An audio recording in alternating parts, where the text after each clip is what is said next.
Hello. As data scientists, we all have to label data sometime, whether it be images, text, or structured data.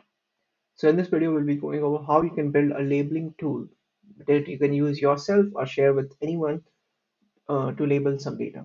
As an example, we'll be going over some images. So here I have some cats and dogs images. Uh, so I got this from Kaggle. I'll link in the description below where I got this image from and also the notebook. And we're building a simple labeling tool which will use Python generators along with Gradio, which you can use to uh, label images one at a time. All right, so let's get started. So first we have to install Gradio, uh, and then we'll load in our libraries. And here's the image generator. So generators are just like list comprehension, but they like output one at a time. So uh, this helps with memory. So if you have a lot of images, you should use generators, uh, and it will help you with your memory output. I can load all of it into a list and then output it one at a time, but you should know about generators and you should be using generators for more memory efficient programming.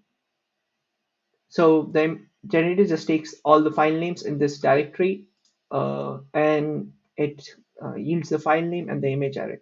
So the file name will be used as the input to store the training data output. So it will be like file name and label, so you can track which file name has which label. So we create our generator and we have this handy function which is record input. So if the label is not equal to pass, so if you are not sure, you'll click pass. Then it will output in a JSON format of the file name and the label, and will all store it in a text file. All right. So this function will be called when you click the label button. So which label it is.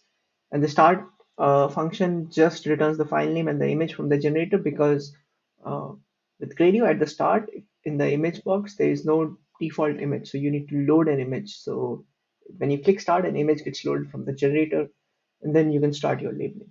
All right. So we set up our Gradio block. So we have the start button, the image block, and the file name.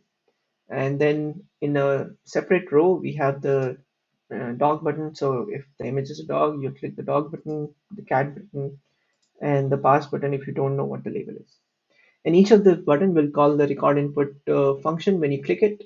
And since we are using generators, you need to have demo.q, and we'll just launch. So let's see.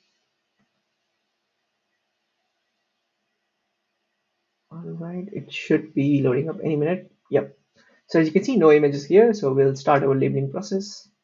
So I don't have a lot of images here, but usually when you're labeling, you'll have like hundreds, even thousands of images to label.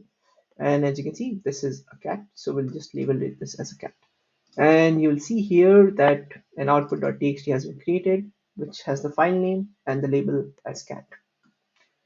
Let's label it a few more. So again, a cat. So uh, suppose that I don't know the label. I know it is cat, but if I don't know the label, I'll just click as pass. So if you will see in the output, only this pass got label. Right. So probably a typo here. It should be pass. All right. So and this is again a cat. This is again a cat. I don't know. It feels like the data set is skewed towards cats. Or maybe Gradio has a preference for cats. I don't know. Again a cat. We'll label till we see a dog.